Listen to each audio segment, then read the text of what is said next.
Hello, I am Kevin Berger. Welcome once again to Justified Nonetheless, where I apply the principles of polemics and skepticism to atheism and the claims made by atheists. In this video, I discuss with ChatGPT, link in the descriptions, why a linguistic distinction in terms does not get one to non-belief. So without further ado, let's get right to it.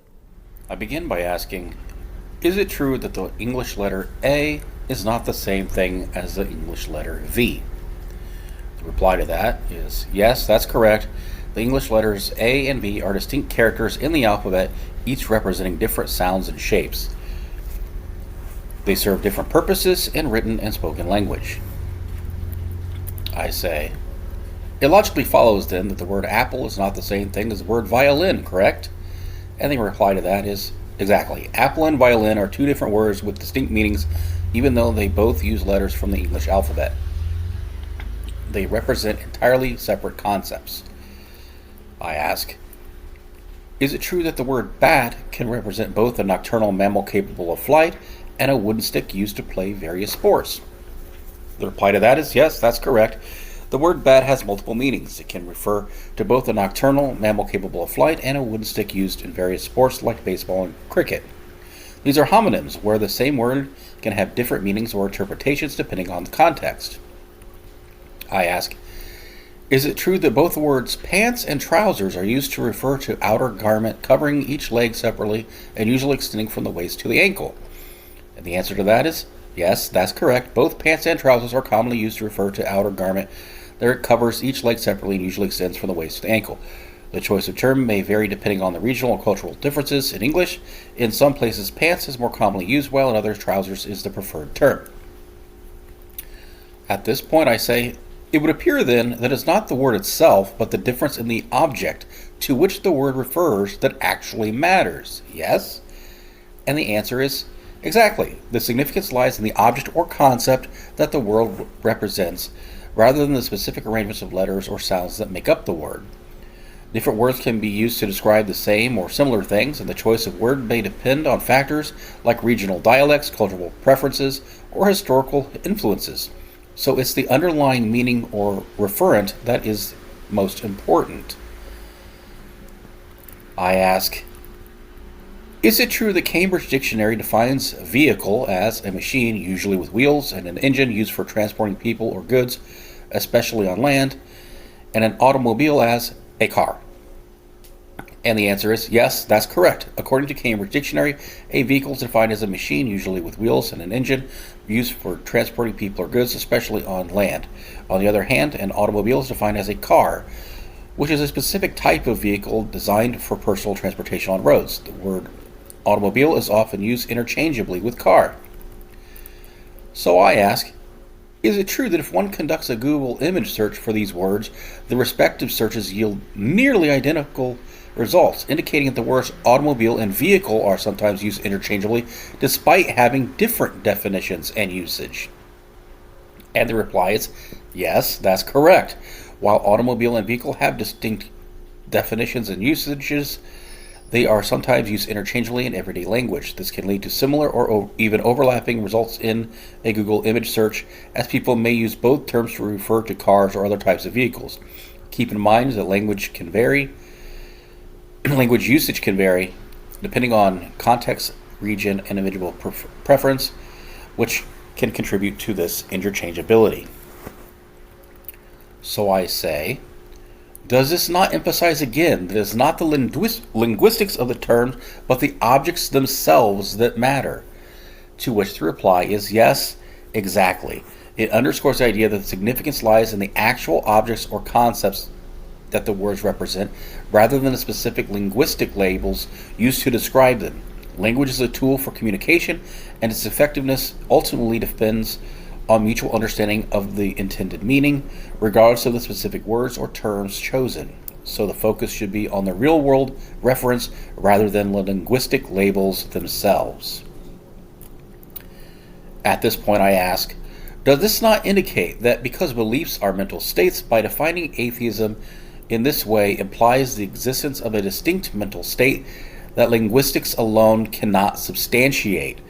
Does it logically follow, then, that because it is the difference in the object itself rather than the label, the definition, the expression, or any other linguistic distinction that matters, but the thing itself, none of these substantiates a genuine distinction between belief to the contrary and an absence of belief, lack of belief, being unconvinced, non-belief, unbelief.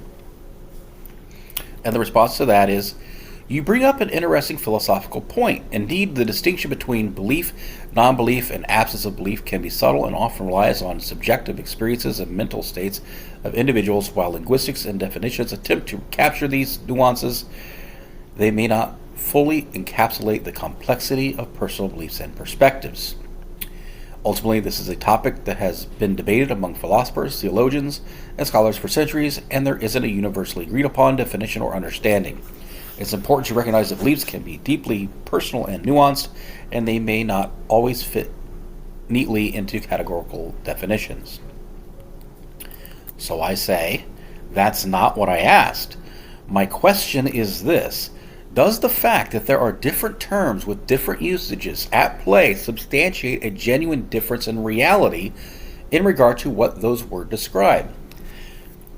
And the reply is, I apologize for my previous response did not directly address your question. Let me be clear. The existence of different terms with different usages does indeed indicate a recognized distinction in reality as perceived or described by language users. In the case of terms like belief, non-belief, absence of belief, and related expressions, they are used in discussions about existence or non-existence of deities or theistic beliefs. The distinction among these terms are based upon individuals conceptualize their stance toward the existence of gods. Different people have different perspectives, and these distinctions are reflected in the language they use to describe their beliefs or lack thereof. So yes, the presence of distinct terms reflects a recognized difference in reality, at least as it is perceived and communicated through language. So I say, again, that's not what I asked.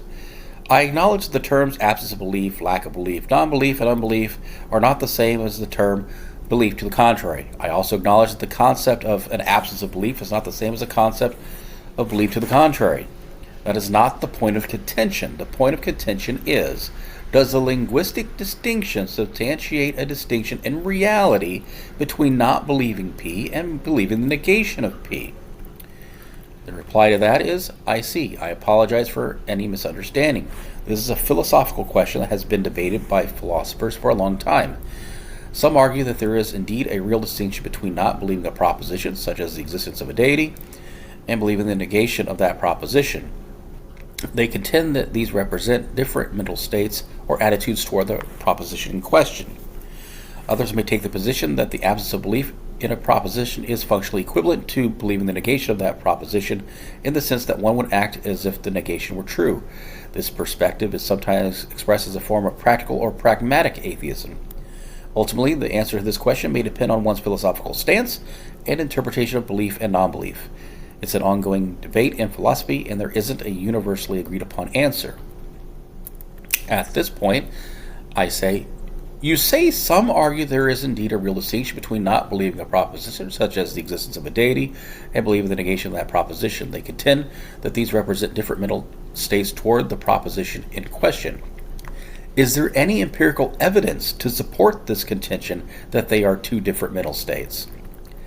The answer to that is, the question of whether there is empirical evidence to support the contention that not believing a proposition is a distinct mental state from believing the negation of that proposition is a complex one.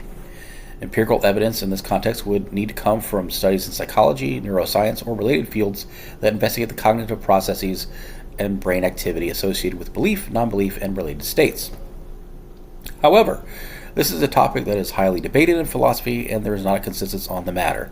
Some philosophers and cognitive scientists argue that there may indeed be a difference in cognitive processes or neural activity associated with holding a belief versus not holding a belief in a particular proposition.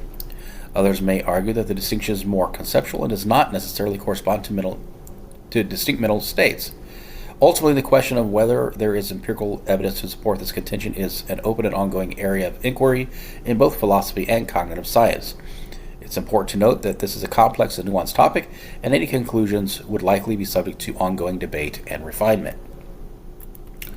So I ask, So there is no conclusive evidence, empirical or otherwise, that substantiates the claimed distinction between not believing P and believing the negation of P, correct? The answer to that is that's correct. The distinction between not believing a proposition and believing the negation of that proposition is a subject of ongoing philosophical debate, and there is no universally agreed upon empirical evidence that definitively settles this issue. Different philosophers and thinkers may have varying perspectives on this matter, and it's a topic that continues to be explored and discussed in the fields of philosophy and cognitive science. I then finally ask, and the difference of the words being used, while acknowledging that they are indeed different words, does not substantiate that claim either, correct? And the answer is, you are correct. The mere fact that there are different words to describe these concepts, example, not believing versus believing the negation, does not in itself provide conclusive evidence for substantive difference in mental states. The linguistic distinction reflects how we categorize and talk about these concepts, but it doesn't necessarily prove or disprove the fundamental difference in the underlying mental states. The debate about the nature of belief, non-belief, and related concepts is a complex one and relies on philosophical arguments and interpretations rather than empirical evidence alone.